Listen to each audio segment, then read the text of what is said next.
It's been 30 years of joyfulness. Hello, good afternoon, and welcome to the Midday News.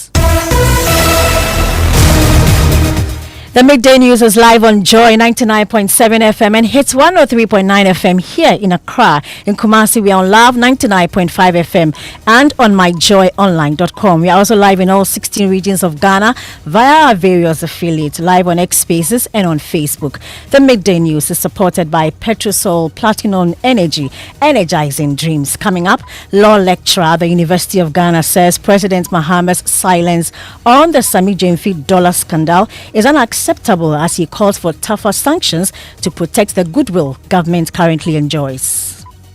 Send a strong message. He should be dismissed from his office. He came. Maybe they can find another position for him, but. However, Deputy Director of Operations at the Presidency believes the apology from the Gold Board CEO should lay the matter to rest. In as much as Sami Jini have not committed a crime, he has not spent public resources. There's no evidence to suggest that he has stolen money. But morally, people have criticized him. He thanked the people of Ghana and apologized for it. We'll be live at the office of the Gold Board, where National Security is updating the media over the arrest of some foreign nationals in gold smuggling. Also in this bulletin, a reduction in the prices of goods on the market can only be expected after 60 days. That's the position of the Association of Ghana Industries and the Ghana Union of Traders, GUTA, following a meeting with the Minister of Trade. Within the period of 60 days from now, this impact will be translated onto the final price of our products that we wholesale and retail. The market forces will determine the prices and it will respond positively. However, the minister remains optimistic that a continued depreciation of the US dollar against the cedi will lead to lower prices as direct importers begin to take the lead in reducing costs. Government does not have the power to control prices, but government has the power to negotiate. The direct importers have agreed to reduce their prices. Trains packed, workers on strike and passengers stranded as the Railway Workers Union resolved not to work until their demands are met. Yeah, even the trains that they are running in Accra, it's up to the safety of even our workers. We are telling government by 30th, we need our salary arrest now. In sports and Recreation Ministry calls for the promotion of the Black Satellites into the Meteors team ahead of the 2028 Olympic Games qualifiers. And we'll tell you about the rotational nurses and midwives in Ghana who have issued a one-week ultimatum to government to release delayed allowances or they will lay down their tools. We have been borrowing, sports betting, among other things. About 2 years ago, a colleague rotation nurse had to hang himself because he was owing a lot of people. Thanks for choosing us. This is Joy News. We are independent, fearless, and credible. I am Hannah Odame with the details.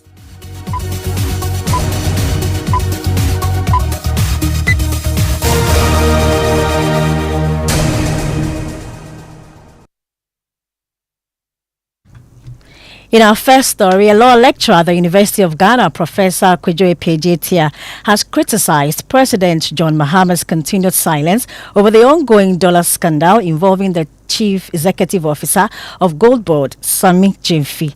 The incident, which occurred on Saturday, the 10th of May, was captured in widely circulated footage on social media, which showed Mr. Jini handing over cash to Nana Agrada following a brief interaction. According to the academic, the president's lack of public comments on the issue is unacceptable and risks undermining the credibility and goodwill currently being enjoyed by government. Professor Epejetia calls for a tougher sanction against Mr. Sami Jini to signal a clear commitment to accountability and ethical leadership. And definitely, I feel that the president has to say something or do something. As an independent viewer of this particular matter, what should the president do? In one breath, satisfying the call for him to show leadership. In another breath, also the party people saying he's apologized, and for that reason, he should be cautioned, let's go.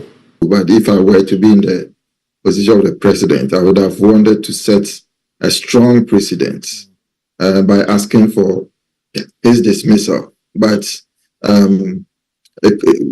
if that is maybe a little bit going too far, at least some suspension and making a public statement about it will be very important so that people will know that the president is serious about his word.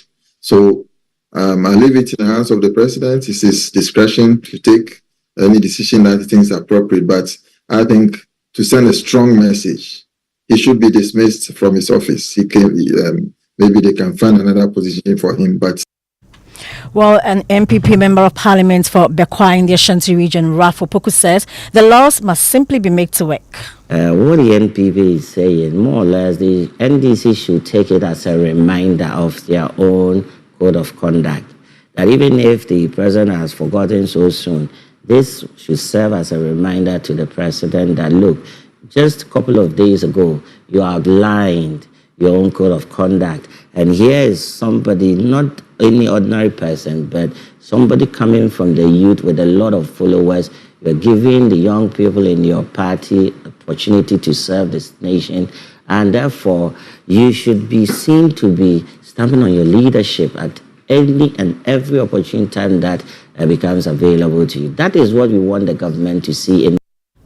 However, Deputy Director of Operations of the Presidency, Mustafa Gbande, believes the apology from the Gold Board CEO should suffice to lay the matter to rest. Most of our NDC police, senior people, juniors, feel that it shouldn't have been given to the person that the gesture was extended to. And we respect that.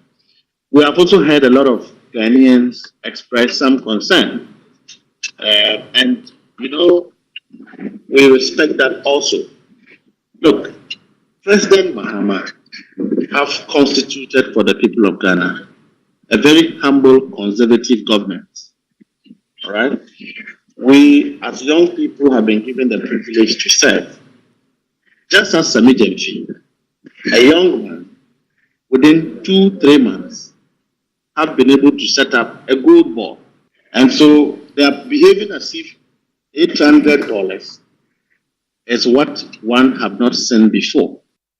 That was the Deputy Director of Operations of the Presidency, Mustafa Gbande. Meanwhile, the National Security and Gold Board are addressing a news conference over the arrest of some foreign nationals who attempted to smuggle gold out of the country. My colleague Carlos Coloni is there for Joy News and joins us. Carlos, good afternoon. Tell us more about this press conference. All right, so Hannah, this press conference is expected to tell us the outcome of operating the Gold Board jointly carried out on national security authority, and our information is that a number of people have been arrested who were trying to smuggle gold out of the country, and some amount of money have also been seized. In the next 1 minute or so, we'll start, the presser will start talking so we can get details of what it is that the National Security and the Gold Board wants to talk about. What I can say for a fact is that a acting chief executive of our Gold Board is not the one to address this presser. We understand one if they want to speak to us, and so we're just looking forward to that to give our listeners details of what will be coming up from this. Thank you very much, Carlos Coloni. Let's move to other stories. And General Secretary of the governing National Democratic Congress, Fifi Kwete, has turned into the opposition MPP over its stance on the ongoing Chief Justice removal process. The MPP says the NDC have long had a sinister agenda to remove the Chief Justice and pack the courts with NDC loyalists and took to the streets last week to protest the CJ's suspension. While speaking to Evans Mensah on PMS Press on Tuesday, Fifi Kwete described the MPP's position as hypocritical, insisting the MPP is panicking about not having favourites in the court to shield them from corruption prosecutions if Getu Tokonu is removed. If it's pretty clear that the one who is supposed to be in charge of the justice of our country herself is not able to live up to the high, should I call it, mantra of being or doing things according to the law, then charity must begin at home. She has nothing to fear if she has done everything okay. So JM is not somebody that you call, should I call it, a petty-minded person who simply want to take an innocent person and punish an innocent person. So clearly, once a case is established against her, she has to go. MPP's worry is that they feel her departure makes it difficult for them now to feel safe when cases are brought against them, because now they are afraid that The person who possibly could be there and possibly manipulate the system to help us is no more there. That, I think, is their fear. If that is true, then the opposite could also be true, which is that the NDC, if what you're saying is true, then the opposite could also be true, which is that the NDC also fears that if you keep her there, we will also struggle when cases go to the Supreme Court, so get her out. I think we are looking for justice. And justice simply means that if you truly are innocent, you should go. And if you are guilty, you should be punished. But she has record. Well, on corruption and prosecution, the NDC General Secretary says the NDC must hold itself to a higher standard and prosecute corruption even among its own members. I'm saying we even established that we did even the same thing in the last mandate, where one of our own was prosecuted and jailed during our time. So it tells you it's not something even new for us. And again, I can tell you these are things that have been discussed at the highest level. That it's not just about NPP facing the law for having done what is wrong. It's about setting a tone that NDC will exactly go to the same route if we fall short of it. Why? Because, as I told you, Evans, this country is stirring. So this business about, that's why I feel a bit sad that somehow the political class, especially our friends on the other side, are not appreciating that, for example, the humiliation they went through was not just NDC defeating them. It was Ghana telling them that, enough is enough.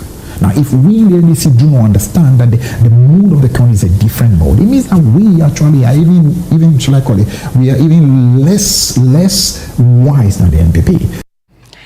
On the recent appreciation of the Ghana cedi, Fifi Kwete berated the MPP for seeking to take credit for the current economic gains. Let's move to other stories. And consumers who are hoping for immediate relief from high market prices will have to wait a little longer. The Association of Ghana Industries, AGI, and the Ghana Union of Traders Association, GUTA, say any meaningful reduction in the prices of goods can only be expected after a 60-day period. This was the outcome of a high-level meeting between the two influential trade bodies and the Minister of Trade, aimed at addressing public concerns over persistent price hikes despite the recent strengthening of the Ghanaian cedi.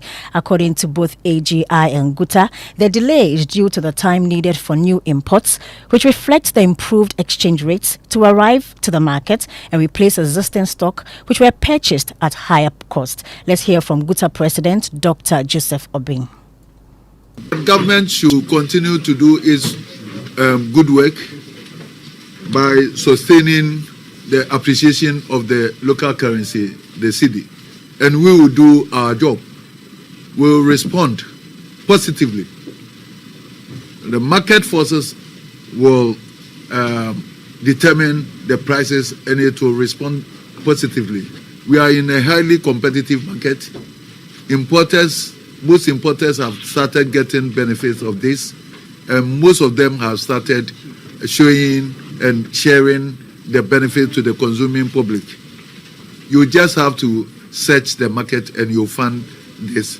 But all that we need is for government to do its work, do whatever it is to sustain this, and by 2 months' time, everybody in the country will witness the fact that the business community also think about the consuming public.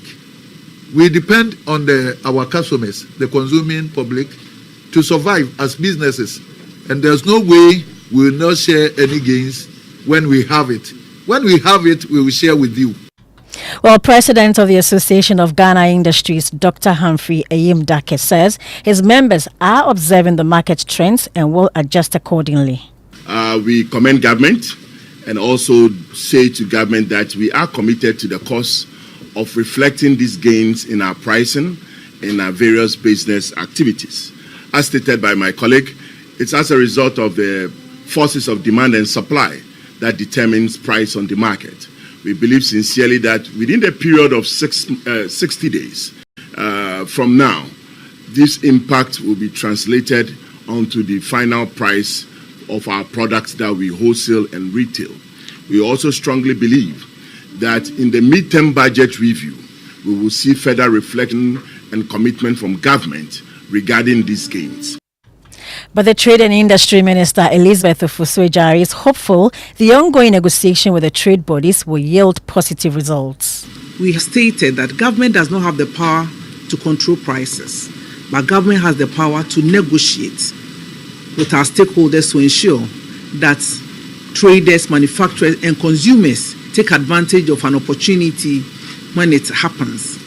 I'm happy to inform you that the direct importers have agreed to reduce their prices, and some have already started that already. We've also heard from GUTA and AGI that it is good that the cedi has stabilized. They need a bit of time to let this reflect in their prices. It will happen gradually. The direct importers have started reducing their prices for the retailers, and this will be total when the old stock comes down. That was the Trade Minister Elizabeth Ofosu Ejari. My colleague Ebenezer Sabute was at this meeting for Joy News and joins us on the phone lines. Now, apart from AGI and GUTA, which other organization was there? And also let us know if there was any working commitment by the parties. Hello, Hannah. So the Food and Beverages Association of Ghana was there. Some importers were there, and then also the Trade Advocacy Group. I can count about 4 or 5 trade organizations that were at this meeting. And on the second question about whether there was a working commitment, the minister did mention that even though the meeting was a closed-door meeting, at a later date, they will come out with whatever agreement that they have had.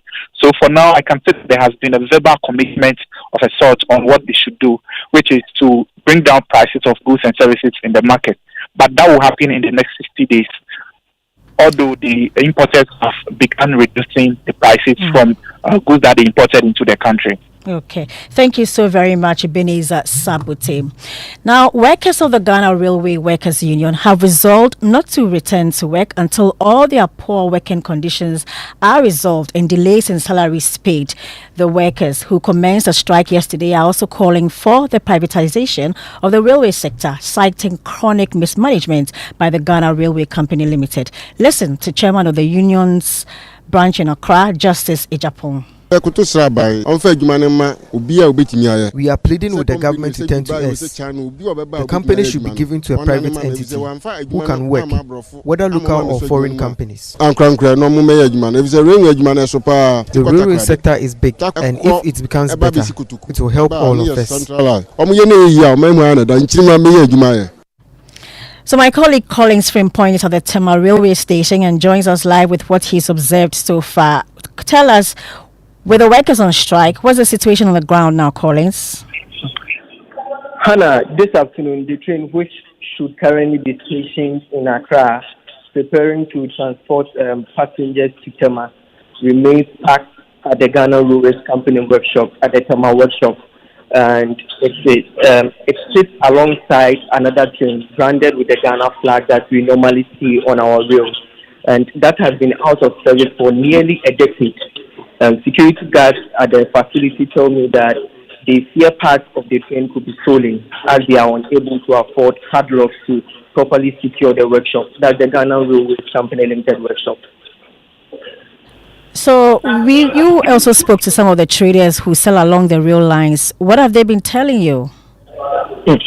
With no passengers coming to the station to board the train, business has slowed down significantly.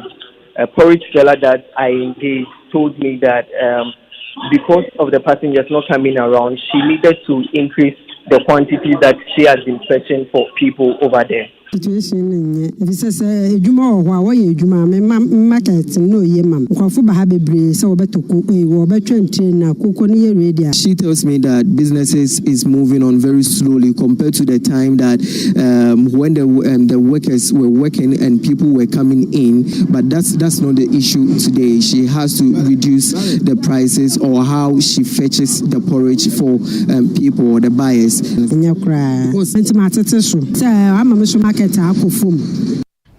So Collins is still with us. Collins, aside the Tema Accra train, which we know is idle, have you heard anything about the Tema Mpakadan crashed train also? Yes. The previous government, when the train got crashed, during the test run, they made us aware that once the maintenance work is completed, they are going to make sure that the train gets back on the railways. But today we've been informed by a senior security guard at the Tema railway station, the workshop, that's the Ghana Railway Company workshop, where the polished trains are kept at the moment, told me that the train has undergone maintenance 4 months ago, but because of fuel issues, the company has told them that they can't fuel, so the train is parked. Well, General Secretary of the Railway Workers Union, Benjamin Suman, says the safety of the workers and passengers are at risk due to the dilapidated trains. Yeah, even the trains that they are running in Accra, it's up to the safety of even our workers. What is baffling us that for good 16 years, 8 years of NDC, 8 years, another 8 years of MPP, so another, this is the 4 years of another NDC. So let's say the past 16 years, the two political parties have not even reached up to Suta for them railway to all manganese to pay themselves, get the revenues. They've not gotten to Awaso for good 16 years. Benjamin Suman is a General Secretary of the Railway Workers Union. It's a good time to take a break, and when we come back, the rotational nurses and midwives in Ghana have issued a one-week ultimatum to government to release delayed allowances or they will lay down their tools. We have been borrowing, sports betting, among other things. About 2 years ago, a colleague rotation nurse had to hang himself because he was owing a lot of people.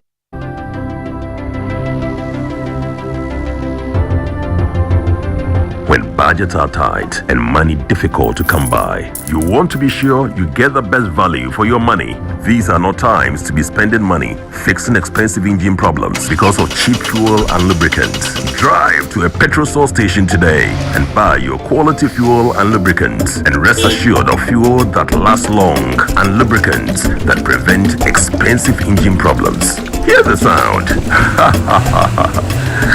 Petrosol, clean fuel in full quantity. When I wake up in the morning, I brush my teeth with Kale Charcoal toothpaste. This gives me confidence all day. Anytime you meet Amma, don't be surprised I smile showing my beautiful white teeth because I don't have cavity thanks to Kale Charcoal toothpaste for its natural charcoal properties. In fact, we are like twins. I can't go without my Kale Charcoal toothpaste. That be why I dey use Kale Charcoal toothpaste morning and night when I dey go bed safe. It dey make my teeth white when it dey comot every scent from my mouth inside. My confidence level they go up, so I dey show my 32 teeth all. Introducing the Kale Charcoal toothpaste, formulated with activated bamboo charcoal powder, ensures whiter teeth and removes bad breath. The strong natural property of the activated bamboo charcoal removes bacteria, absorbs surface stains on our teeth caused by coffee, wines, and tobacco. Welcome, Kale Charcoal toothpaste. Kale Charcoal toothpaste, Sankofa Yenchi. Kale, happy smile. This advert is FDA approved. Hey, Dini Hamsa. And you stay soft concentrate fabric softener. I was such it move. Just send this say be here met na oche. Ni here net na oche. No bia baby some was some demoni ni na say. Dini Hamsa yi. Fe kwaye yesim biara so siesie wontare. Use stay soft and here net na oche. Na ni boss so da from cra. A fabric softener. E ye near say sa. Choose to stay soft. Ne hu so say no. FDID edwadin krato yatu.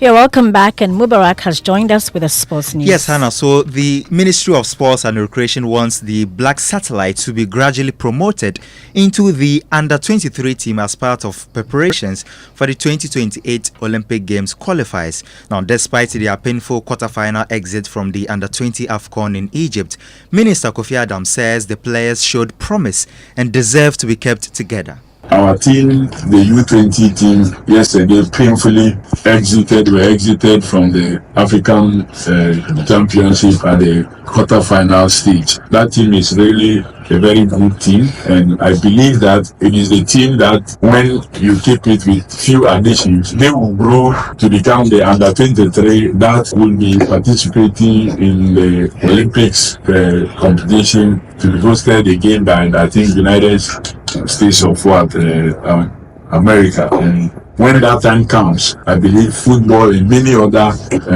sports will do us some good. That's Minister for Sports and Recreation, Kofi E.D. Adams. Thank you very much, Mubarak. The Rotational Nurses and Midwives Association of Ghana is threatening to withdraw all services if government fails to disburse their delayed allowances within 1 week. At a press briefing held earlier today in Accra, the association's national president, Ebenezer Boateng, described the situation as dire. We are telling government by 30th we need our salary arrest now. As he said it in his nation's address, their manifesto, they will bring in investors, they will make sure that they will consider our WASO and the rest. We need it. That's the only solution to the sustainability of the company. You heard Ebenezer Boateng there. The Private Sector Participation Steering Committee, which is advising government on how to roll out private sector involvement in billing and metering to bring private sector efficiency to the revenue collection activities of the Electricity Company of Ghana, ECG, has presented its report to government, proposing 3 options for the rollout. This was disclosed by President Mahama when he spoke at the Africa CEO Forum in Abidjan, Cote d'Ivoire. We need to clean the slate, but in cleaning that slate, we must look at the whole value chain, because a lot of the problem is coming from downstream, the distribution end, because of the state-owned utility. ECG is not as efficient in collecting revenue. We are experiencing technical and commercial losses of about 40%. And I think it's only a state-owned enterprise that can survive when you're losing 40% of your revenue. And so we are going into the phase of private sector participation in the billing and metering to bring private sector efficiency in the revenue collection so that we can pay for the power we take from the independent power producers. Yeah, people are queuing up. I said they should wait. We're going to do expressions of interest. We just got the report from the committee that's advising us on how to do it, and they gave us 3 options.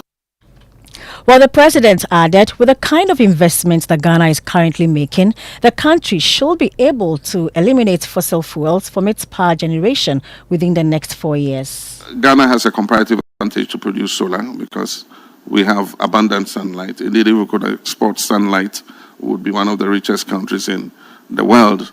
And so increasing our capacity in solar in terms of bigger solar power generation, but not only there, but also household solar, mini-grid solar.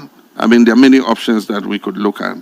And so refining it to get the optimum is what we are at the moment. We've given licenses to several companies to begin to set up, large-scale solar, 20 megawatts, 50 megawatts, and 100 megawatts, so that we can catch up with at least a 10% power from renewable sources. You heard the President Mahama. Now, you've probably used the shea butter product today without even realizing it. You are probably aware that it's found in a variety of beauty products, such as creams. What you might not realize is that shea trees play an important role in climate change adaptation. Yet, shifting weather patterns and logging are jeopardizing the survival of these trees and the livelihood of the people who are earning income from the shea tree. Joy News' Mohammed Nuruddin reports on how women who previously relied on the shea nuts for a living have no choice now but to travel to the cities in search of non-existent jobs. For 7 years, Nafisa Wahab and Nuria Zubaida worked in Ghana's capital city, Accra, as head porters carrying luggage to fend for themselves. But they returned home when they realized that the capital city is not a suitable venue to survive as young women. I was carrying luggage to make some income, then used the small income generated to buy things and returned home. I was hand-picking shea nuts. It was not fruiting anymore, so I had to leave for Accra. Both in their mid-20s, they now live in their hometown called Sumpini and Kojope in the Savannah region, where everyone relied on shea fruits for survival. For women in northern Ghana who hand-produce shea butter butter in their homes, it is a source of food, medication, cosmetics for skin and hair. But the women do not know why the trees are not bearing much fruits anymore. The shea tree no longer bears fruit as it once did. This forces us to concentrate on charcoal production. The alarming number of dying shea trees requires immediate attention. A report by Mohammed Nuruddin. Climate Focus is brought to you by Joy News in partnership with Youth Bridge Foundation, bridging gaps for positive youth development, and the Climate Development Knowledge Network. And that's it for the Midday News. But you can find all these stories and more on myjoyonline.com. Thank you for choosing us. I am Hannah Odame. Dr. Mensa Wotabil comes up next with Living Word.